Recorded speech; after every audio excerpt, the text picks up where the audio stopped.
दोस्तों नमस्कार, कैसे हैं आप सभी। स्वागत है आप सभी दोस्तों का हमारे चैनल पर। इससे पहले अगर आप राजस्थान से जो भी एग्ज़ाम देने वाले हैं इस साल के अंदर या इस साल के बाद जब कभी भी देने वाले हैं, तो उसमें आपको पता है कि सीडीपी पूछी जाती है, सीडीपी पूछी जाती है। जो आप अभी पीजीटी का भी एग्ज़ाम लगा हुआ है, पीजीटी का एग्ज़ाम रीट मेंस के एग्ज़ाम में भी आएगी। तो आपको पता है कि इन सब में, चाहे वो टीजीटी में हो, ठीक है, तो इन सब में आपकी क्या आती है, साइकोलॉजी पूछी जाती है। तो साइकोलॉजी की ही ये क्लास होने वाली है, क्लास नंबर 4 होने वाली है आज। इससे पहले अगर आपने 3 क्लासेस नहीं देखी है तो देख लीजिए।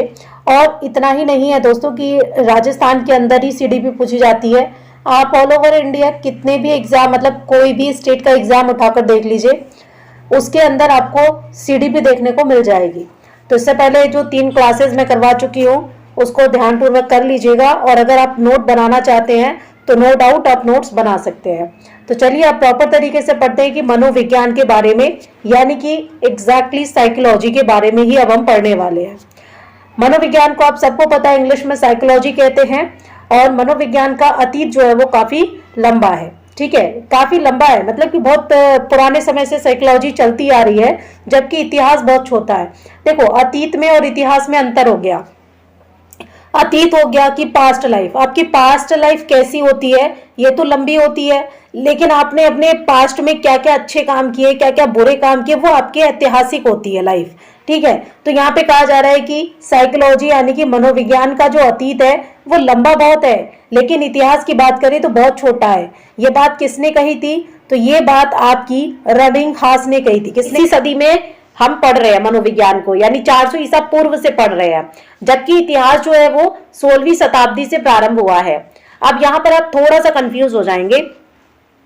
देखिए, जैसे आप लाइफ को जीते हैं तो 25 साल तक आपने क्या किया डजंट मैटर, ठीक है, वो आपकी लाइफ होती है, आपका अतीत होता है। लेकिन जब वो अतीत आपका ऐतिहासिक रूप धारण कर ले तब उसको कहा जाता है कि ये आपका इतिहास बन गया।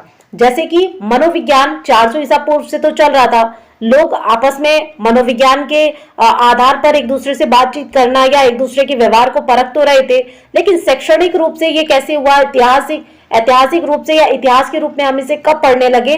तो 16वीं शताब्दी में, ठीक है। और अभी कितनी शताब्दी चल रही है? तो आपको पता है 21st सेंचुरी चल रही है।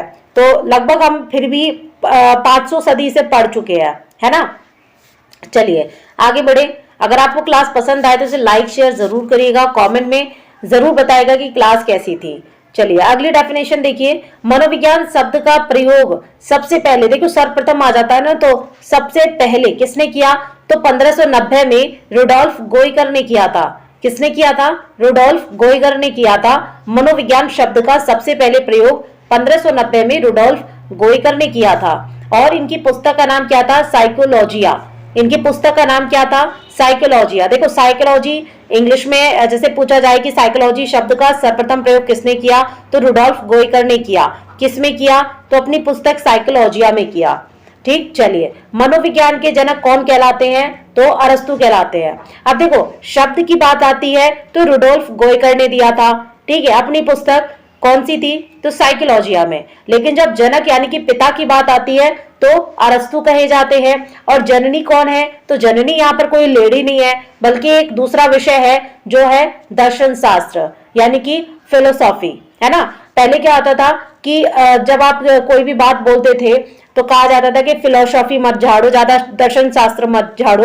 और पहले के समय जो भी आपके चाचा वगैरह, ताऊ वगैरह होंगे, उनसे पूछना कि उनके टाइम पर दर्शन शास्त्र चलता था, फिर बाद में ये कन्वर्ट हो गया मनोविज्ञान के अंदर, है ना, मन के विज्ञान के अंदर ये कन्वर्ट हो गया।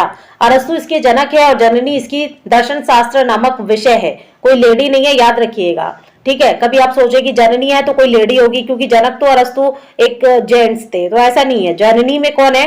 तो दर्शन शास्त्र है। बड़े आगे, मनोविज्ञान दर्शन शास्त्र की एक शाखा है। अब चूंकि यहां से ही निकला है मनोविज्ञान दर्शन शास्त्र से, तो जननी हो गई दर्शन शास्त्र और शाखा हो गई मनोविज्ञान दर्शन शास्त्र की, इतना याद रख लेंगे। अगला देखिए, साइकोलॉजी शब्द की उत्पत्ति लैटिन और यूनानी, यानी देखो जो ग्रीक भाषा होती है ना वो लैटिन और यूनानी का कॉम्बिनेशन होती है, तो इसीलिए हम या तो सिंपल नहीं बोलेंगे इसको। साइकोलॉजी दो भाषाओं की उत्पत्ति, मतलब भाषाओं से उत्पत्ति हुई है साइकोलॉजी की, एक तो लैटिन भाषा और यूनानी भाषा। तो लैटिन और यूनानी को मिक्स जब कर दिया जाता है तो वो ग्रीक भाषा कहलाती है ना। तो यहाँ पे देखिए psyche plus logos, psyche plus logos से हुई है किसकी, तो साइकोलॉजी की उत्पत्ति। साइकी का अर्थ क्या होता है, कभी कभी पूछ लिया जाता है कि साइकी का अर्थ क्या होता है, तो आत्मा का विज्ञान। अब देखो, अगर एक चीज और मैं आपको बताती हूँ, अगर आपने पार्टिकुलर 12th के अंदर एजुकेशन ले रखा है ना, 12th 11 12 के अंदर, क्योंकि आपको पता है वहां पर आपके पास एजुकेशन मतलब होता है चॉइस में, आर्ट साइड वालों के पास में। तो अगर किसी भी बच्चे ने 12वीं क्लास में एजुकेशन ले रखी है तो वहां पे भी आपको मनोविज्ञान यानी साइकोलॉजी पढ़नी होती है, तो वो बच्चा भी अगर ये क्लास कर रहा है तो वो उसके लिए भी ये बेनिफिट रहेगी। अब अगर आपने बीए में जाकर एजुकेशन लिया है तो वहां पे भी आपको यही पढ़ना पड़ेगा, कुछ भी नया नहीं है। अगर आपने एमए में भी एजुकेशन लिया है या एमएड में लिया है या फिर आपने बीएड में लिया है या फिर आपने डीएलएड यानी बीएसटीसी में लिया है, तो सबके लिए यही पैटर्न रहने वाला है, कुछ भी बदलेगा नहीं, कुछ भी इसमें इन्वॉल्व हो सकता है लेकिन घटेगा नहीं, ठीक है। तो सभी बच्चों के लिए एजुकेशन की ये क्लास यानी साइकोलॉजी की ये क्लास बेनिफिट देगी, तो कोई भी कंफ्यूज नहीं होना। देखो, साइकी का अर्थ क्या होता है, आत्मा, है ना, और लोगोस का अध्ययन, कहीं पर भी लोगोस मिला हुआ होता है या लॉजी मिला हुआ होता है तो उसका मतलब होता है अध्ययन करना यानी कि विज्ञान, है ना। चलिए, इसे शाब्दिक अर्थ के आधार पर सर्वप्रथम प्लेटो, अरस्तु, डेकार्टे के द्वारा मनोविज्ञान को आत्मा का विज्ञान कहा गया। अब देखो क्वेश्चन कैसे बनाया जाता है कि मनोविज्ञान को आत्मा का विज्ञान इनमें से कौन कहता है, तो या तो प्लेटो होगा या अरस्तु होगा या डेकार्टे होगा। लेकिन अगर 3-3 का कॉम्बिनेशन दे दिया जाए तो कंफ्यूज नहीं होंगे, ठीक है, कंफ्यूज नहीं होंगे, क्योंकि यहाँ पे प्लेटो, अरस्तु और डेकार्टे है, ठीक है। PPAD, ठीक है, पैड हो जाएगा इसका, अगर आप शॉर्ट बनाना चाहो तो PAD हो जाएगा, ठीक है। P से हो गया प्लेटो, A से हो गया अरस्तु और D से हो गया आपका डेकार्टे, तो पैड आप बोल सकते हैं। ओके, चलिए नेक्स्ट बढ़ते हैं आगे।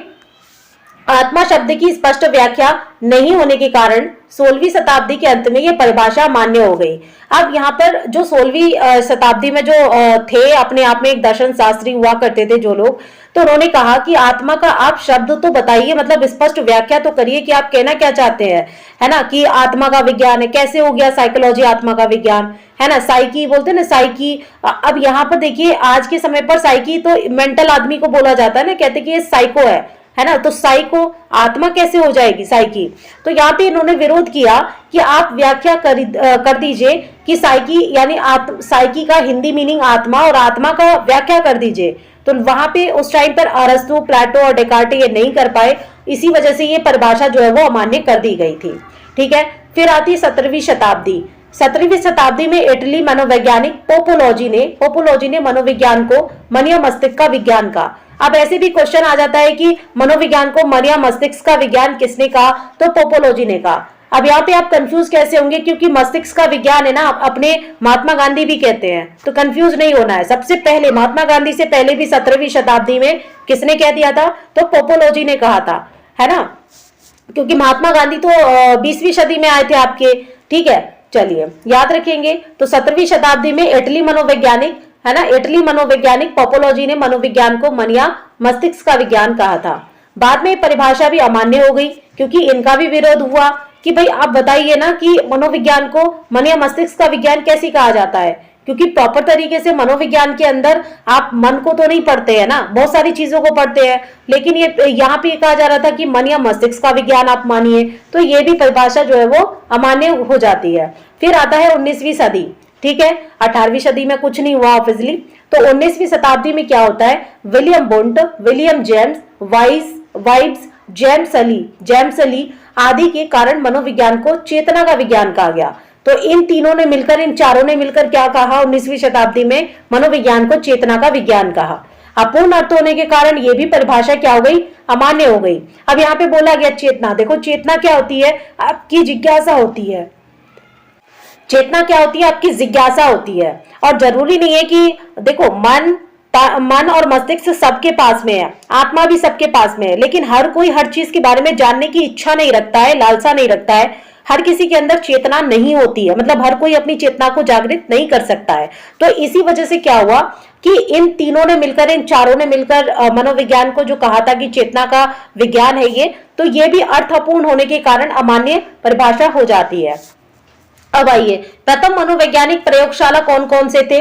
तो विलियम बुंट ने की थी। पहली मनोवैज्ञानिक प्रयोगशाला किसकी थी? विलियम बुंट की थी, और लिप्जिंग शहर में जो कि जर्मनी में लगता है 1879 में, ठीक है, 1879 में। तो ये क्वेश्चन आपका मैंने पहले भी मैंने जब रीट प्री की तैयारी आपको करवाई थी तो उसके अंदर मैंने ये क्वेश्चन आपको करवाया था, ठीक है। तो यहाँ पर ये आप ये नहीं कहेंगे कि मैम ये वाले क्वेश्चन हमने नहीं किए हैं, या ये जो थ्योरी क्लास है हमने नहीं की है। उस टाइम पर हमने थ्योरी क्लास नहीं की थी, लेकिन मैंने जो आपको क्वेश्चंस कराए थे, चाहे वो मॉडल पेपर के माध्यम से हो, मैंने उन क्वेश्चंस के साथ में ना आपको बहुत सारी चीजें जो है वो सोल्यूशन बेस पर करवाई थी। तो उसमें ये भी एक था कि प्रथम मनोवैज्ञानिक प्रयोगशाला किसने स्थापित की थी? तो विलियम बुंट ने की थी। और कहां पर की थी? तो जर्मनी में एक शहर पड़ता है लिप्जिंग, उसके अंदर की। और कब की? 1879 में की थी। प्रयोगात्मक मनोविज्ञान का जनक किसको कहते हैं? तो प्रयोगशाला हो या प्रयोगात्मक मनोविज्ञान हो, दोनों का विलियम बुंट है। 1889 से ही मनोविज्ञान दर्शन शास्त्र से अलग होकर स्वतंत्र विषय के रूप में सामने आ गया। ये जो विलियम बुंट थे ना दोस्तों, इन्होंने क्या किया? मनोविज्ञान पर प्रयोग किया, ठीक है। अब जब प्रयोग किया तो इन्हीं ने क्या किया कि दर्शन शास्त्र से मनोविज्ञान को बिल्कुल अलग थलग कर दिया। और अलग करने की वजह से क्या हुआ? आज हम मनोविज्ञान को एक स्वतंत्र विषय के रूप में चुनते हैं, है ना। इसीलिए तो आपके इंटर में भी आपको मौका मिलता है साइकोलॉजी लेने का, एजुकेशन लेने का, क्योंकि एजुकेशन का सेकंड पार्ट ही साइकोलॉजी होता है, ठीक है। चलिए, लिप्जिंग विश्वविद्यालय का वर्तमान नाम क्या हो गया है? तो कार्ल मार्क्स विश्वविद्यालय के नाम से अब इसको जानते हैं, तो याद रखेंगे। कभी कभी एग्जामिनर होता है ना, क्या करेगा, आपको ये नहीं दे देगा कि लिप्जिंग विश्वविद्यालय तो आप पढ़ के ही आए होंगे कई बार, विलियम बुंट से जुड़ा हुआ है, तो आप क्या है, कार्ल मार्क्स विश्वविद्यालय दे देगा, ठीक है। तो कार्ल मार्क्स आप देख लीजिएगा, मतलब अच्छे से कर लीजिएगा। विलियम मैकडूगल ने अपनी पुस्तक आउटलाइन साइकोलॉजी के पृष्ठ नंबर यानी पेज नंबर 16 पर चेतना शब्द की कड़ी निंदा की है ना। कड़ी निंदा की है, किसने की है? तो भाई ऐसे क्वेश्चन आ सकता है कि चेतना शब्द की कड़ी निंदा किसने की? तो विलियम मैकडूगल ने की है, यहाँ पे कंफ्यूज मत होइएगा, विलियम बुंट नहीं, विलियम मैकडूगल ने की है। अब ऐसे भी क्वेश्चन पूछ सकता है कि कौन सी पुस्तक में की है? तो आउटलाइन साइकोलॉजी में की है। किसमें की है? आउटलाइन साइकोलॉजी में की है, ठीक है। अब यहां से देखिए, एक ही लाइन है और इस लाइन में आपके कितने बन सकते हैं क्वेश्चन? 2 क्वेश्चन आपके आराम से बन सकते हैं, 2 या 3 क्वेश्चन, ठीक है। चलिए, बुक दे देगा और राइटर आपसे पूछ लेगा, मतलब साइकोलॉजिस्ट पूछ लेगा, और साइकोलॉजिस्ट दे देगा, उसकी पुस्तक पूछ लेगा। साथ में चेतना शब्द की कड़ी निंदा किस पुस्तक में की है? तो आउटलाइन साइकोलॉजी में की है। किसने की है? विलियम मैकडूगल ने की है। तो एक ही लाइन से आपके दोस्तों 4 से 5 क्वेश्चन निकल के आ जाते हैं। चलते हैं अगले टॉपिक की तरफ, मतलब अगले पॉइंट की तरफ। 20वीं शताब्दी में मनोविज्ञान को व्यवहार का विज्ञान माना गया, और आज भी हम क्या मानते हैं? मनोविज्ञान को व्यवहार का विज्ञान मानते हैं। यानी कि एक व्यक्ति को रखते हैं हम, और वो जिस भी तरीके का व्यवहार कर रहा है, चाहे वो क्रोधित व्यवहार कर रहा हो, चाहे वो मतलब रूठने मनाने का व्यवहार कर रहा हो, चाहे गुस्से का व्यवहार कर रहा हो, चाहे हंसने का व्यवहार, चाहे अच्छा बुरा कैसा भी व्यवहार है ना, पूरा होल उसका जो व्यवहार होता है ना, उसको हम किस में करते हैं? तो मनोविज्ञान में ही उसका अध्ययन करते हैं, मनुष्य के व्यवहार का अध्ययन करते हैं। और ये बात कब से लागू हो गई? तो 20वीं शताब्दी से लेकर 21st सेंचुरी में भी हम इसी को मानते हैं। व्यवहार का विज्ञान के समर्थक कौन कौन है? तो आपके व्यवहार के विज्ञान के समर्थक क्या? आपके वाटसन है, वुडवर्थ है, स्किनर है, थॉर्नडाइक है और मैकडूगल है, ठीक है। ये वही मैकडूगल है जो कि विलियम मैकडूगल है ना। तो व्यवहार का विज्ञान के समर्थक कौन कौन है? तो यहाँ पर वाटसन है, वुडवर्थ है, स्किनर है, थॉर्नडाइक है और मैकडूगल है, ठीक है। मैकडूगल ने क्या किया था? तो विलियम मैकडूगल ने ही मनोविज्ञान को व्यवहार का विज्ञान बताया था, और साथ में क्या बताया था? इसको दर्शन शास्त्र से एक अलग विषय के रूप में किया था, स्वतंत्र किया था। अब व्यवहारवाद के जनक कौन है? भाई इसको जनक माने जाते हैं। व्यवहारवाद और व्यवहार दोनों में अंतर है। देखिए, व्यवहार का विज्ञान के समर्थक अगर आपसे पूछा जाता है तो वाटसन है, वुडवर्थ है, स्किनर है, थॉर्नडाइक है, मैकडूगल है। लेकिन जब आपसे व्यवहारवाद के जनक कहा जाता है, यानी कि फादर ऑफ बिहेवियरिज्म, तो इसके हो जाएंगे वाटसन। ठीक है, वाटसन आपके व्यवहार, बच्चे के व्यवहार के बारे में ज्यादा बातें करते हैं। व्यवहारवादी वंशानुक्रम में कम विश्वास करते हैं और वातावरण में अधिक। यानी व्यवहारवादियों का यह मानना होता है कि आपके माता पिता या आपके दादा दादी कैसा व्यवहार करते थे डजंट मैटर, आप जिस माहौल में रहते हैं, आप जिस वातावरण में रहते हैं, वहां के लोग कैसा व्यवहार करते हैं आप उनसे सीखते हैं और फिर वही व्यवहार आप उनके साथ में करते हैं। तो आप याद रखेंगे कि वाटसन क्या कहते हैं, मतलब वाटसन नहीं कहते हैं, मतलब ये मान के चलिए कि व्यवहारवाद के सारे ही लोग ये मानते हैं कि व्यवहारवाद वंशानुक्रम से नहीं आता है किसी भी बच्चे के अंदर। कैसे आता है? वो आता है वो जिस वातावरण में रह रहा है, जैसे लोगों के बीच में वो रह रहा है। अब वाटसन यहाँ पे क्या कहते हैं कि तुम मुझे कोई भी बालक दे दो, मैं उसे वैसा बना सकता हूं जैसा मैं बनाना चाहता हूं। भाई जाहिर सी बात है, अगर आपके ऊपर कोई बच्चा आपके साथ में रह रहा है, बचपन से रह रहा है, तो आप उस बच्चे के साथ में आपको श्योरिटी हो जाती है और सिक्योरिटी भी हो जाती है कि आपके पास में ये बच्चा रहेगा तो आप उसे अपनी तरीके से ढाल सकते हैं, अपने मतलब आप जो भी उसे बनाना चाहते हैं, अच्छा बुरा, या बड़े पद पर ले जाना चाहते हैं, या उसे फिर कबाड़ी वाला बनाना चाहते हैं, तो ये आप खुद कर सकते हैं। हर व्यक्ति के अंदर ये हिम्मत होती है। तो वाटसन यही कहते हैं कि तुम मुझे कोई भी बालक दे दो, मैं उसे वैसा ही बना दूंगा जैसा मैं बनाना चाहता हूं। ठीक है, अब यहां पर देखिए वुडवर्थ क्या कहते हैं। वुडवर्थ कहते हैं कि मनोविज्ञान ने सर्वप्रथम अपनी आत्मा का त्याग किया। भाई सबसे पहले तो हमने 16वीं शताब्दी में आत्मा को ही त्याग किया था ना, हमने कहा था कि नहीं साइकी का अर्थ आत्मा कैसे हो सकता है, फिर मन का त्याग किया है ना। फिर उसके बाद में आपकी 17वीं शताब्दी आती है तो मन का त्याग किया, फिर 19वीं शताब्दी में चेतना का त्याग कर दिया, और आज मनोविज्ञान व्यवहार की विधि के स्वरूप को ही स्वीकार करता है, जो कि 20वीं सदी से ऐसा होता आ रहा है। अब क्रो एंड क्रो क्या कहते हैं? 20वीं शताब्दी बच्चों की शताब्दी है। 20वीं शताब्दी कैसी है? तो बच्चों की शताब्दी है, क्योंकि उस टाइम पर है ना व्यवहार, बच्चों के व्यवहार पर ज्यादा रिसर्च किए गए थे, इसलिए क्रो एंड क्रो कहते हैं कि 20वीं शताब्दी बच्चों की शताब्दी है। मनोविज्ञान के जनक कौन है? तो अरस्तु है।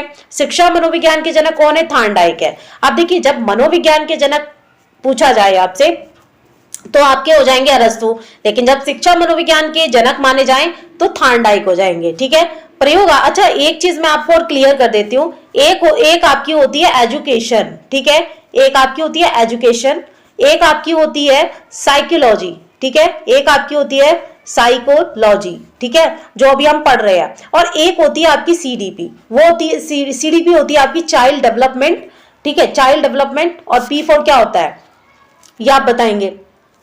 तो ये तीनों का कॉम्बिनेशन आपका होता है, और तीनों ही अलग अलग है, वैसे तो तीनों ही अलग अलग है, लेकिन आपके यहाँ पर जैसे आप टीचिंग एग्जाम देने जाएंगे तो ये तीनों से मिक्स करके आपके क्वेश्चंस बनाए जाते हैं। तो याद रखिएगा पूरा एजुकेशन जो है ना, जैसे बच्चे का कैसे पढ़ाना चाहिए, या छोटा सा बच्चा कैसे बड़ा होते होते मतलब अपने व्यवहार सीखता है, व्यवहार करता है, तो सारी बातें हम इस सब्जेक्ट के अंदर करते हैं। अब देखिए शिक्षा, जब शिक्षा लग जाता है मनोविज्ञान के आगे तो ये थॉर्नडाइक इसके जनक हो जाते हैं। जब यहाँ पे प्रयोगात्मक मनोविज्ञान हो जाएगा, यानी कि मनोविज्ञान के आगे प्रयोगात्मक लग जाएगा तो विलियम वुंट हो जाएंगे। अब यहाँ पर मनोविज्ञान के आगे जब आधुनिक लग जाएगा तो भी विलियम वुंट हो जाएंगे, लेकिन जब अमेरिकन लग जाएगा तो फिर विलियम जेम्स हो जाएंगे। ठीक, किशोर मनोविज्ञान के जनक आपके स्टेनले हॉल हो जाते हैं। देखिए विकासात्मक मनोविज्ञान के जनक कौन है? तो आपके जीन प्याजे हो जाएंगे, क्योंकि ये बालक के विकास की बात करते हैं। व्यक्तित्व मनोविज्ञान के जनक कौन है? तो ये ऑलपोर्ट हो जाएंगे। यानी व्यक्तित्व की बात शुरू किसने की मनोविज्ञान के अंदर? ऑलपोर्ट ने की थी। सामाजिक की बात किसने की? तो कुर्ट लेविन ने की थी। ठीक है, मनोविज्ञान के अंतर्गत सामाजिक को जो जोड़ते हैं, समाज को जो जोड़ते हैं, वो आपकी कुर्ट लेविन जोड़ते हैं। मूल प्रवृत्ति के जनक कौन माने जाते हैं? तो मैकडूगल माने जाते हैं। बालक की जो मूल प्रवृत्तिज होती हैं, हंसना, बोलना, रोना, है ना, ये इन सारी चीजों की बातें कौन करते हैं? तो आपके मैकडूगल करते हैं। मौलिक व्यवहारवादी के जनक कौन है? तो आपके स्किनर हो जाते हैं। आप बात करते हैं मनोविज्ञान की मुख्य शाखाओं के बारे में। अगर यहाँ तक आपका क्लियर हो गया है तो देखिए 17-18 मिनट की वीडियो हो चुकी है, 17-18 मिनट की क्लास हो चुकी है। तो अगर आपको यहाँ तक समझ में आया तो वीडियो को जरूर लाइक करना और कमेंट भी जरूर करना कि हाँ मैम हमें यहाँ तक समझ में आया, और अब आप इस स्टेज पर शेयर भी कर सकते हैं वीडियो को। ठीक है। और देखिए, जब तक आपको ना कोई भी पेपर देने जा रहे हो ना, पहले से तैयारी करनी पड़ती है और बहुत तैयारी करनी पड़ती है। जब आप बहुत करते हैं ना, जब आप 200% करते हैं, तब आपको 20% मिलता है, ये हमेशा याद रखिएगा। तो जितना ज्यादा करेंगे ना परसेंट में, उसका 10% ही आपको मिलता है। और यही रूल कहता है, ठीक है, यही रूल कहता है कि अगर आप 1000 रुपए कमाने जाएंगे ना, 1000 रुपए का सोचेंगे, तब आपको 100 रुपए मिलेंगे। तो इसी वजह से है ना, बहुत ज्यादा पढ़ने की कोशिश करा करिए। मनोविज्ञान की मुख्य शाखाओं के बारे में अब चलते हैं, बात करते हैं। सामान्य मनोविज्ञान पढ़ते हैं हम, असामान्य मनोविज्ञान पढ़ते हैं, तुलनात्मक मनोविज्ञान पढ़ते हैं, प्रयोगात्मक मनोविज्ञान भी पढ़ते हैं। देखो, सामान्य मनोविज्ञान में तो हम सामान्य सामान्य सी बातें करते हैं, ठीक है, सभी को लेकर। असामान्य मनोविज्ञान में हम ऐसे व्यक्तियों की बातें करते हैं जो कि असामान्य है ना, बिल्कुल ही समाज से अलग थलग से हैं। तुलनात्मक में हम क्या करते हैं, दोनों का कंपैरिजन करते हैं।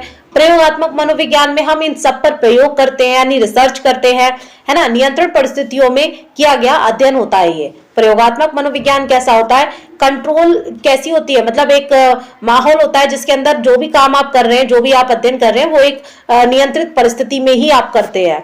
फिर आता है सामाजिक मनोविज्ञान, यानी जब बालक या व्यक्ति समाज में रहता है तो समाज में उसका व्यवहार कैसा है, तो उसके लिए हम सामाजिक मनोविज्ञान पढ़ते हैं, ठीक है। फिर औद्योगिक मनोविज्ञान पढ़ा जाएगा। बाल मनोविज्ञान या बाल विकास में, यानी इसी को हम क्या बोलते हैं, सीडीपी बोलते हैं, ठीक है, सीडीपी बोलते हैं। तो इसके अंदर हम गर्भावस्था से लेकर किशोरावस्था तक का अध्ययन करते हैं। फिर आ जाता है आपका किशोर मनोविज्ञान के अंतर्गत जो बालक युवक होते हैं, यानी कि जैसे जवान बच्चे होते हैं, उनके बारे में बात करते हैं। फिर आता है प्रौढ़ मनोविज्ञान, फिर विकासात्मक मनोविज्ञान, इसके अंतर्गत हम गर्भावस्था से लेकर वृद्धावस्था तक का अध्ययन करते हैं। फिर शिक्षा मनोविज्ञान आता है, बालक के व्यवहार का शैक्षिक परिस्थितियों में अध्ययन किया जाता है, ठीक है। जैसे शिक्षा मनोविज्ञान आप पढ़ते हैं ना, यानी कि एजुकेशन साइकोलॉजी पढ़ते हैं आप, ठीक है।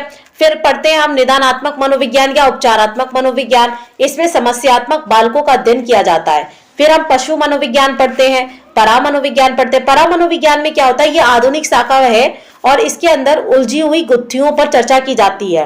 परा मनोविज्ञान के अंतर्गत क्या किया जाता है, जैसे आत्मा होती है, भूत होता है, इन सब के बारे में यहाँ पर रिसर्च की जाती है, इसीलिए इसे परा मनोविज्ञान कहते हैं। अब बात करेंगे जो आपके लिए इंपॉर्टेंट है, वो है आपका बाल विकास, यानी चाइल्ड डेवलपमेंट, ठीक है। और पी फॉर तो पेडागोजी होता है, पहले मैंने आपसे पूछी थी ना कि पी फॉर क्या होता है, तो चाइल्ड डेवलपमेंट आप पढ़ते हैं, लेकिन पी लगा देते तो पेडागोजी हो जाता है वो। 18वीं शताब्दी में सर्वप्रथम पैस्टोलॉजी के द्वारा बाल विकास का वैज्ञानिक विवरण प्रस्तुत किया गया था। तो ये क्वेश्चन मुझे लगता है कि पूछा भी गया था, शायद इस बार रीट में आया था कि बाल विकास का वैज्ञानिक विवरण प्रस्तुत किया था किसने, तो पैस्टोलॉजी ने किया। कब किया, 18वीं शताब्दी में किया था। इन्होंने अपने ही 3.5 वर्षीय पुत्र पर अध्ययन किया था। तो ये भी पूछ लिया जाता है। देखिए, दूसरा क्वेश्चन ये बन जाता है कि इनमें से किसने, यानी किस साइकोलॉजिस्ट ने, यानी कि शिक्षा मनोवैज्ञानिक ने अपने 3.5 वर्षीय पुत्र पर अध्ययन किया, तो पैस्टोलॉजी थे वो। और इन्होंने क्या किया था, बेबी बायोग्राफी की थी, ठीक है, बेबी बायोग्राफी की तैयारी की थी। अगला देखिए, 19वीं शताब्दी में अमेरिका में बाल अध्ययन आंदोलन की शुरुआत हुई, जिसके जन्मदाता कौन थे, तो स्टीनले हॉल थे। इन्होंने अमेरिका में चाइल्ड स्टडी सोसाइटी व चाइल्ड वेलफेयर ऑर्गेनाइजेशन संस्था की शुरुआत की थी। न्यूयॉर्क में 1887 में सबसे पहले बाल सुधार गृह स्थापित किया गया। तो याद रखिएगा कि सबसे पहले बाल सुधार गृह कहां पर आया, तो न्यूयॉर्क के अंदर। कब आया, 1887 में। वैसे ये पूछा नहीं जाता है, बट फिर भी अगर कोई ग्रेजुएशन में किसी ने एजुकेशन ले रखी है, ग्रेजुएशन में या फिर आपने 12th में ले रखी है, तो आपको ये सब पढ़ना पड़ेगा, क्योंकि वहां पर आपके लिए इंपॉर्टेंट है। भारत में बाल विकास के अध्ययन की शुरुआत 1930 में मानी जाती है। भारत में कब हुई बाल विकास के अध्ययन की शुरुआत, यानी बाल विकास के अध्ययन के बारे में, मतलब बच्चे का जो विकास हो रहा है, इस पर अध्ययन हम कब से करने लगे हैं, 1930 से। और ताराबाई मोडेक के द्वारा ये शुरू किया गया। किसके द्वारा, ताराबाई मोडेक के द्वारा। अब बात करते हैं अभिवृद्धि और विकास की, ठीक है। अभिवृद्धि को हम वृद्धि भी कहते हैं। तो अभिवृद्धि क्या होता है, विकास क्या होता है। देखो, अभिवृद्धि क्या होता है, आपका ग्रोथ होती है ना, ग्रोथ होती है, GROWTH, ग्रोथ होती है, ठीक है। और डेवलपमेंट होता है आपका विकास, डेवलपमेंट आपका विकास होता है। अब देखिए, यहाँ पर हम डिफरेंस पढ़ेंगे, और जिस भी एग्जाम की आप तैयारी कर रहे हो, टेट हो, चाहे वो CTET हो, चाहे वो KBS में भी आ रहा है या फिर DSP में आ रहा है, तो यहाँ पर अभिवृद्धि और विकास का ये जो अंतर है ना, ये सब जगह सेम है। तो कोई ये कंफ्यूजन नहीं होना, मैं बार बार कह रही हूँ कि मैम सारे टॉपिक एक से, बिल्कुल सब जगह टॉपिक एक ही है, ठीक है, सबका मटेरियल एक ही है।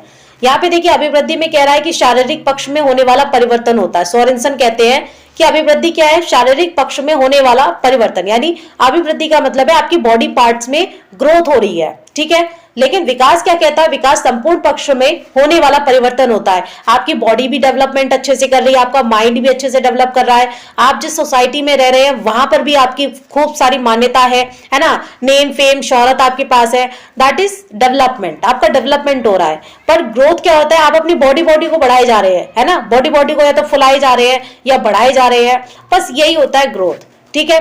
इसका ग्रोथ का अर्थ होता है संकुचित, ठीक, लेकिन डेवलपमेंट का होता है व्यापक, व्यापक अर्थ होता है। ये बाह्य स्वरूप होता है और ये बाह्य प्लस आंतरिक स्वरूप होता है। मतलब विकास में आप शरीर तो बढ़ाते ही बढ़ाते हैं, लेकिन शरीर के अंदर की चीजें भी आप बढ़ा रहे होते हैं, है ना। लेकिन ग्रोथ में क्या होता है, आपकी बॉडी बढ़ रही है, जैसे कि किसी का मान लीजिए कि पेट बढ़ता जा रहा है तो वो उसके पेट की ग्रोथ होती जा रही है, किसी की हाइट बढ़ती जा रही है तो वो उसके शरीर की हाइट बढ़ रही है ना, उसकी अभिवृद्धि हो रही है। तो ये सारी चीजें उसके साथ बाह्य रूपीय हो रही है। लेकिन विकास क्या होता है, विकास बाहर से तो होता है, आपका शरीर तो मजबूत होता है, बड़ा होता है, लेकिन आपके जो आंतरिक स्वरूप है ना, जैसे आपकी बुद्धि भी बढ़ रही है, आपके बोलने का तरीका भी बढ़ रहा है ना, तो ये सारे चेंजमेंट आपके अंदर आ रहे हैं, दैट इज डेवलपमेंट, ठीक। कुछ समय पश्चात ये रुक जाता है। अब भाई देखो, ज्यादा से ज्यादा आप 6.25 फुट तक जा सकते हैं, उससे ऊपर आप कोई नहीं जा सकता। और जो बच्चा 6.25 फुट से ऊपर चला गया है तो समझ लेना वो बीमारी के कगार पर, मतलब उसे बीमारी है ज्यादा लंबाई होने की। सेम जो लोग ज्यादा छोटे रह जाते हैं, मतलब 5 फुट से भी छोटे या 4 फुट से या 2-2 1.5 फुट के हो जाते हैं, तो उनको क्या है, बीमारी है ना, एग्जैक्टली उनकी हाइट नहीं बढ़ रही है। तो क्या हो रहा है, कुछ समय के पश्चात जो है आपकी ग्रोथ रुक जाती है, लेकिन विकास आपका जीवन पर्यंत चलता है। मान लीजिए आप दिल्ली में रहने गए थे, वहां पर आपको कोई काम नहीं मिला तो आप यूपी में मूव ऑन कर गए। अब आप यूपी में कर गए तो पता चला कि वहां पर तो इतना अच्छा काम मिल गया, तो आपका डेवलपमेंट कभी भी हो सकता है, जीवन पर्यंत चलता है, किसी भी एज में आपका चलता है डेवलपमेंट। अब देखिए, केवल आकार बढ़ने से ही इसका संबंध होता है, आपकी बॉडी का कौन सा पार्ट कितना ग्रो किया है, सिर्फ इसी से इसका मतलब है। लेकिन जो विकास होता है वो आपके संपूर्ण परिवर्तन से संबंध रखता है, चाहे आपका आर्थिक विकास हो, चाहे आपका सामाजिक विकास हो, सारी जितने भी चेंजमेंट आपकी लाइफ में आएंगे, कभी भी आएंगे, उससे आपका डेवलपमेंट जुड़ा ही रहेगा। लेकिन जो आपका अभिवृद्धि यानी कि ग्रोथ है, वो आपके सिर्फ शरीर के आकार से ही मतलब संबंध रखती है। अगला, सीधे नापा तोला जा सकता है। अब देखो, जो आपकी ग्रोथ है भाई, आप लड़कियां करती है ना, जैसे कमर बढ़ गई तो कमर को नापती है, अरे मेरी तो 38 कमर हो गई, फिर घटाती है उसको, अच्छा आप मेरी कमर 34 हो गई। तो ये क्या कर रहे हैं, आप ग्रोथ को सिर्फ नाप तोल सकते हैं, लेकिन इसे क्या होता है, इसे सीधे नापना संभव नहीं है ना। जो विकास होता है आपका, उसे आप सीधे तौर पे नहीं नाप सकते हैं। अगला देखिए, अगला यहाँ पे लिखा हुआ है, भारत की प्रथम मनोवैज्ञानिक प्रयोगशाला कोलकाता में 1915 में किसने खोली थी, तो सेन गुप्त के द्वारा खोली गई थी। याद रखेंगे, ये भी इंपॉर्टेंट है, वैसे आता नहीं है बट फिर भी इंपॉर्टेंट मान के चलेंगे इसको, कि भारत की प्रथम मनोवैज्ञानिक प्रयोगशाला कहां पर थी, तो कोलकाता में। कब खोली, 1915 में। किसने खोली, तो सेन गुप्त ने खोली थी। चलिए अब बात करते, देखिए अभिवृद्धि में ही कह रहा है कि ये परिमाणात्मक है, मात्रात्मक या संख्यात्मक है। भाई जिस चीज को आप नाप तोल सकते हैं ना, वो आपकी परिमाणात्मक होती है, यानी कि क्वांटिटेटिव होती है। लेकिन जो आपका विकास होता है ना, जो आपका विकास होता है वो परिमाणात्मक तो होता ही होता है, यानी आपकी क्वांटिटी तो इसमें शामिल होती है, आपकी क्वालिटी भी इसमें शामिल होती है। लेकिन अभिवृद्धि में जरूरी नहीं है कि आपका पेट निकल आया है तो वो क्वालिटी है, क्वालिटी यहाँ पर मेंशन नहीं होती है अभिवृद्धि के अंदर, ठीक है। अब देखते हैं ना कि जिन लोगों की उम्र बढ़ती जाती है, मान लीजिए कि कोई 35 साल का व्यक्ति है और वो मतलब क्या कहते हैं, थोड़ा सा मतलब गलत व्यवहार करता है एक 5 साल के बच्चे से, तो जरूरी नहीं है कि आपकी ग्रोथ हो गई, आप 35 साल की एज के हो गए हैं तो फिर आपकी वो मतलब क्वालिटी वाली ग्रोथ हुई है, ऐसा नहीं है। हाँ, मात्रात्मक आपकी वो ग्रोथ मानी जाएगी, लेकिन क्वालिटी नहीं।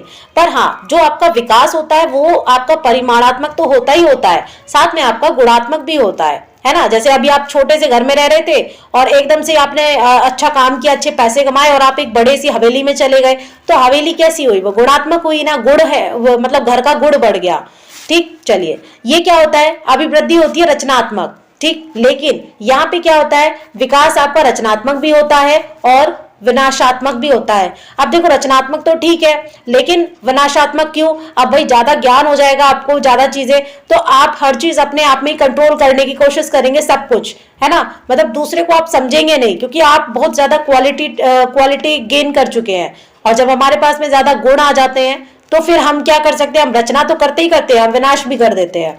अब क्या है यहाँ पे, वृद्धि क्या है, विवृद्धि सूचक होती है, जबकि विकास आपका विवृद्धि सूचक भी होता है और साथ में ह्रास सूचक भी होता है, यानी नकारात्मक भी होता है और सकारात्मक भी होता है ना। लेकिन यहाँ पे देखो, यहाँ पे क्या है, यहाँ पे विवृद्धि सूचक है यहाँ पर। अगला देखिए, रचनात्मक परिवर्तन व्यक्ति को किशोरावस्था की ओर ले जाती है। अगर आप रचनात्मक करते हैं तो आपको ये किशोरावस्था की ओर ले जाएगी किसी भी उम्र में, जबकि विनाशात्मक परिवर्तन व्यक्ति को वृद्धावस्था की ओर ले जाते हैं। लेकिन जब आप विनाश करने लगे हैं चीजों का, है ना, आप भाई देखो, जब हमारे समाज में पहले के जमाने में जब बड़े बुजुर्ग हुआ करते थे, तो वो जब बड़े बुजुर्ग होते थे तो वो सभी बच्चों को आसपास बिठाकर उनको अच्छी अच्छी शिक्षाएं देते थे। तो वहां पे क्या हो रहा था, वहां पे होता था ये कि वो अपनी रचना का क्या कर रहे थे, वो अपनी रचना के परिवर्तन के कारण ही किशोरावस्था में आ जाते थे। बट अब जैसे जैसे समय आगे बढ़ता जा रहा है, तो जो बुजुर्ग होते हैं उनके पास कोई इतना ज्ञान नहीं होता है, फिर इतना नॉलेज नहीं होती है आज के समय पर, तो वो क्या करते हैं, वो फिर दूसरे के बच्चों को डांटना, फटकारना या फिर उनसे पैचबाजी करना, ये सब करते हैं। तो जिसकी वजह से क्या हो रहा है, हम कह रहे हैं कि वो विनाशात्मक परिवर्तन होता है, और वही क्या करता है, आपको बूढ़ा बना देता है। तो ऐसा नहीं है कि आप 50 साल के होंगे तभी आप बूढ़े होंगे। आप जिस तरीके का व्यवहार कर रहे हैं, उसके व्यवहार के आधार पर ये चेक किया जाता है कि आप किस मतलब अवस्था में, किस अवस्था में है। ठीक है, चलिए अब आते हैं विकास की परिभाषाएं। गैसिल कहते हैं कि विकास एक तरह का परिवर्तन है, क्योंकि इसी में नवीन योग्यताओं, क्षमताओं का विकास होता है। गैसल क्या कहते हैं कि विकास एक तरीके का परिवर्तन होता है, इसी के अंदर आप क्या ऐड करते हैं, नवीन नई नई योग्यताएं आती हैं, क्षमताएं विकसित होती हैं, है ना। जैसे कि मान लीजिए कि आपको पहले गाड़ी चलाना नहीं आता था, मतलब मान लीजिए कि आपको साइकिल चलाना नहीं आता था, तो आपने साइकिल चलाना सीखा, तो ये एक नवीन योग्यता थी। लेकिन अब साइकिल सीखते सीखते आप स्कूटी या बाइक चलाना सीख गए, तो ये आपने अपनी क्षमता में विकास कर लिया। अब आप सिर्फ साइकिल चलाना नहीं जानते हैं, बल्कि आप स्कूटी या बाइक चलाना भी जानते हैं। तो गैसल कहते हैं कि विकास क्या है, विकास एक तरह का परिवर्तन होता है, क्योंकि इसी में हम अपनी नवीन योग्यताओं और क्षमताओं का विकास करते हैं। ब्रूनर भाई साहब क्या कहते हैं, ब्रूनर कहते हैं कि विकास की किसी भी अवस्था में कुछ भी सिखाया जा सकता है। देखो, विकास एक ऐसी चीज होती है, अगर आप सीखने के लिए तत्पर है तो आपकी एज मायने नहीं रखती है कि किस एज में है आप। आपने देखा होगा कि एक जो बर्गर वाले अंकल है, उन्होंने 90 की एज में अपना बिजनेस खोला था, तो वो उनका डेवलपमेंट था। ठीक है, वो उनका डेवलपमेंट था।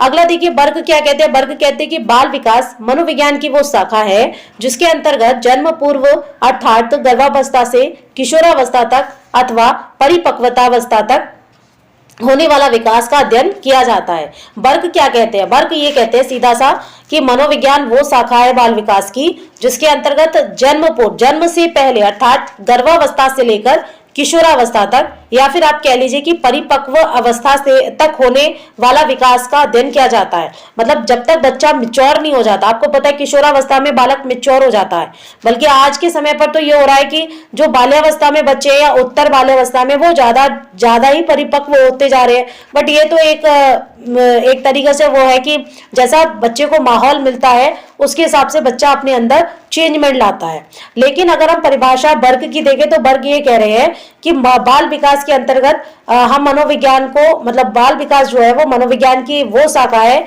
जिसके अंतर्गत हम जन्म पूर्व यानी जन्म से पहले गर्भावस्था से लेकर किशोरावस्था तक, या फिर जब तक बच्चा परिपक्व अवस्था में नहीं आ जाता, उसी के विकास का अध्ययन करते हैं। हर लोग क्या कहते हैं, देखो हर लोग को है ना, ज्यादातर लोग, मैं भी सोचती थी जब मैं पढ़ती थी, क्योंकि मेरे पास इंटर में साइकोलॉजी थी यानी यही एजुकेशन थी, तो जब मैं हरलोक को पढ़ती थी तो मैं कहती थी ये अंकल है, लेकिन ये अंकल नहीं है, क्योंकि श्रीमती अब दिखाई दे गया है तो मेरा भी डाउट क्लियर हो गया कि श्रीमती हरलोक क्या है, लेडी है, याद रखिएगा। इन्होंने विकास क्रम में होने वाले परिवर्तनों को 4 भागों में बांटा है। ठीक है, कितने भागों में, तो याद रखेंगे 4 भागों में बांटा है। चार भाग कौन से हैं? एक तो आपका विकास आकार में परिवर्तन करता है, दूसरा अनुपात में परिवर्तन करता है, तीसरा पुराने चिन्हों का लोप हो जाता है और चौथा नवीन चिन्हों का उदय हो जाता है। अब एक एक पढ़ेंगे आगे कि विकास की प्रक्रिया बालक की गर्भावस्था से उसकी मृत्यु तक क्रम से चलती है और प्रत्येक अवस्था का प्रभाव दूसरी अवस्था पर पड़ता है। ठीक है, यानी ऐसा नहीं है कि आज आप जैसे है कल जैसे होंगे तो आज वाला इफेक्ट आपकी कल वाली लाइफ पे नहीं पड़ेगा, डेफिनेटली पड़ता है। ठीक है, अब चलिए आगे बढ़ते हैं। विकास के क्या नियम है? समान प्रतिमान का नियम क्या कहता है? यह कहता है कि विकास समान नियमों पर आधारित होता है, इसमें किसी प्रकार का भेदभाव नहीं होता। भाई विकास का जो समान प्रतिमान का नियम है वो कहता है कि इसमें किसी भी प्रकार का भेदभाव नहीं होता, ये समान नियम पर आधारित होता है। ठीक है, जैसे मान लीजिए यहाँ पर नियम का मतलब यह है कि एक थर्ड क्लास के बच्चे हैं दो, ठीक, लेकिन थर्ड क्लास में वो दो बच्चे हैं, उनको एक सा ही माहौल, एक सी पढ़ाई, एक ही टीचर पढ़ा रहा है, बावजूद इसके एक बच्चा जो है वो तो फोर्थ क्लास में चला गया, लेकिन जो एक बच्चा है वो थर्ड में रह गया। मतलब यहाँ पे क्या है, विकास ने कोई भेदभाव नहीं किया, है ना, लेकिन बालक की अपने अंदर का विकास नहीं कर पाया बच्चा। ठीक, क्रमबद्धता का नियम या निश्चित श्रृंखला का नियम क्या कहता है कि विकास क्या है, क्रमानुसार होता है। सतत विकास का नियम या निरंतरता का नियम क्या कहता है कि विकास जीवन पर्यंत चलता है। सतत मतलब कॉन्टिन्यूअस चलता है। अगला है परस्पर संबंध का नियम कहता है कि विकास के चारों पक्ष जैसे शारीरिक, संवेगात्मक, मानसिक, सामाजिक परस्पर संबंधित होते हैं। भाई विकास में आपका शारीरिक विकास, आपके संवेगात्मक विकास, मानसिक विकास और आपका सामाजिक विकास, ये चारों के चारों विकास आपके एक साथ चलते हैं। ऐसा नहीं है कि आप ये बोलेंगे कि नहीं पहले मैं शारीरिक विकास कर लेता हूँ, बाद में मानसिक करूंगा, फिर उसके बाद में सामाजिक करूंगा, उसके बाद में संवेगात्मक। नहीं, देखो जब आप शरीर एक्सरसाइज करोगे तो आपका शारीरिक विकास बढ़ रहा है, जब आप पढ़ाई लिखाई करोगे या फिर अच्छे से वार्तालाप करोगे तो आपका मानसिक विकास बढ़ रहा है, जब आप समाज में उठेंगे बैठेंगे, तीज त्योहार मना रहे हैं तो आपका सामाजिक विकास हो रहा है, और संवेगात्मक विकास जब आप किसी के सुख दुख में साथ हो रहे हैं तो आपका संवेगात्मक विकास हो रहा है। तो विकास के चारों पक्ष साथ में चलते हैं, और जो भी व्यक्ति मतलब इन चारों में से किसी एक में रह जाता है तो फिर वो उसका क्या है, प्रॉपर तरीके का विकास हम उसे नहीं कहते हैं। ठीक, समझ में आया।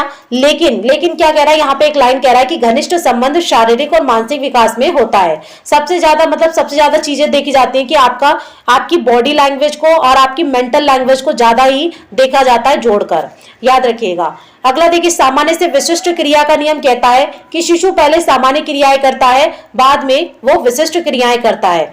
अगला देखिए, अगला निश्चित दिशा का नियम कहता है, पहले तो मत्स्य बोधमुखी होता है। यह नियम कहता है कि विकास हमेशा सिर से पैर की ओर चलता है। और ये वाला क्या है आपका, मस्त बोधमुखी का मतलब है, देखो मस्त आगे आ गया ना, तो मस्त माने होता है सिर, मस्तक माने होता है सिर।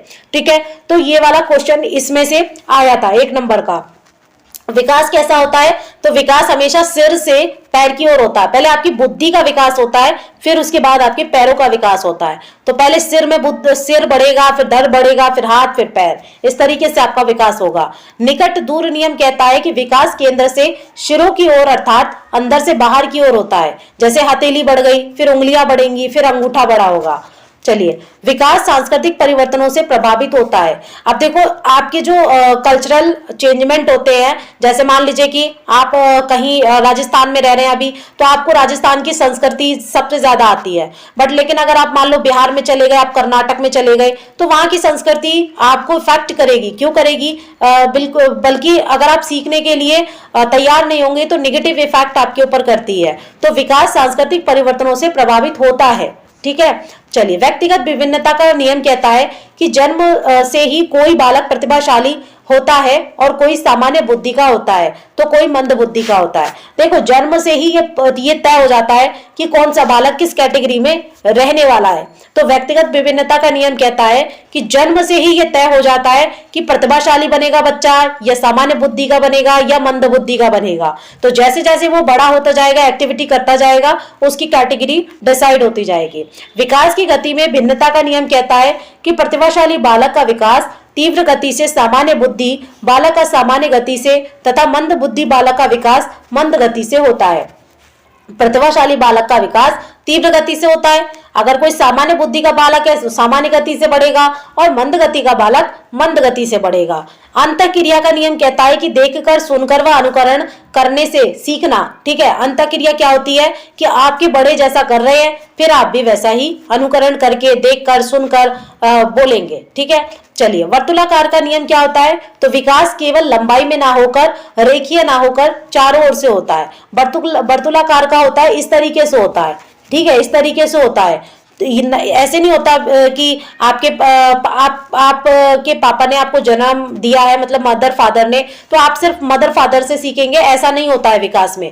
विकास में क्या होता है, आप सभी से सीखेंगे। ये आप है, आप इससे भी सीखेंगे, आप यहाँ से भी, यहाँ से भी, यहाँ से भी, मतलब चारों तरफ से सीखेंगे आप। ठीक है, तो कोई सीखने से आपको रोक नहीं सकता, आप कहीं से भी कुछ भी सीख सकते हैं। ठीक है, क्योंकि ये रेखीय ना होकर चारों ओर होता है। अगला है परिवर्तन का नियम। परिवर्तन का नियम सिंपल सी बात है कि भैया विकास में परिवर्तन होते रहते हैं। जहां पर आप जाएंगे, अगर आप सीखना चाहते हैं तो आपके भाई परिवर्तन हो जाएगा, आप नहीं सीखना चाहते तो नहीं परिवर्तन होगा। पूर्वानुमान, पूर्व कथन या भविष्यवाणी का नियम। यहाँ पे विकास की प्रत्येक अवस्था के अपने अपने खतरे भी होते हैं, है ना। जिस भी अवस्था में आपका विकास हो रहा है वहां पर अपने अपने मतलब खतरे भी है। विकास प्रत्येक अवस्था में सुख शांति एक समान नहीं होती है। अब जैसे आप मान लीजिए कि भाई आप टीचर बनेंगे, अगर आप लेवल 1 के टीचर बने हैं तो आप लेवल 2 वाले टीचर से मुंह नहीं लड़ा सकते हैं। ठीक है, चाहे आप लेवल 2 वाले से ज्यादा पढ़े लिखे हो, फिर भी आप लेवल 2 के टीचर से आप मुंह नहीं लड़ा पाएंगे। क्यों नहीं लड़ा पाएंगे, क्योंकि यहाँ पर आपको आता भले कितना हो, लेकिन आप पोस्ट में क्या है, पोस्ट में उनके अंडर में है, पोस्ट में आप उनके अंडर में है। तो लेवल 2 में जो टीचर पढ़ाएगा वो लेवल 1 वाले से बड़ा ही कहलाएगा। तो इसीलिए क्या कह रहा है कि विकास प्रत्येक अवस्था में सुख शांति एक समान नहीं होती है ना। प्रत्येक अवस्था में सुख शांति एक समान नहीं होती। लेवल 1 वाले को लगेगा लेवल 2 वाले टीचर की जिंदगी ज्यादा अच्छी चल रही है, लेवल 2 वाले को लगेगा कि लेवल 1 वाले की जिंदगी अच्छी चल रही है। तो ऐसा नहीं है, डेवलपमेंट आपका चाहे लेवल 1 का हो, लेवल 2 का हो, दोनों में सुख शांति एक समान नहीं होती है। अगला है प्रारंभिक विकास परवर्तीवाद वाला विकास की अपेक्षा अधिक महत्वपूर्ण होता है। ठीक है, प्रारंभिक विकास जो है वो परवर्ती विकास की अपेक्षा अधिक महत्वपूर्ण होता है। तो शुरुआती जो आपका डेवलपमेंट हो गया होता है ना, वो आपका बाद में, जैसे मान लीजिए कि अभी आप पढ़ाई कर रहे हैं, तो पढ़ाई करने के दौरान आपने अपना प्रारंभिक विकास कैसा किया ये ज्यादा मैटर करेगा, बशर्ते कि कब आपकी नौकरी लगेगी उसके बाद आपका व्यवहार जो होगा वो कैसा आप कर रखने वाले हैं, उससे ज्यादा इंपॉर्टेंट होता है कि अभी तैयारी के दौरान आपका व्यवहार कैसा है। ठीक है, वही आपका विकास होता है। वंशानुक्रम व वातावरण के गुणनफल का नियम होता है। अब कोई भी बच्चा ये नहीं बोलेगा कि मैम ये क्वेश्चन नहीं आया था। 1 नंबर का क्वेश्चन रीट के अंदर पूछा गया था कि वातावरण व वंशानुक्रम का नियम मतलब ये होता है तो गुणनफल होता है। ठीक है, गुणनफल होता है, इस तरीके का पूछा गया था कि का योग होता है, तो उसमें जोड़ दिया था, क्वेश्चन में जोड़ दिया था, घटाव दिया था, याद हो अगर आपको घटाव दिया था, और साथ में क्या दिया था, गुणनफल दिया था। तो यहाँ पे गुणनफल हो जाएगा इस तरीके से। विकास का इस नियम के अनुसार व्यक्ति का विकास वंशानुक्रम व वातावरण का प्रतिफल होता है।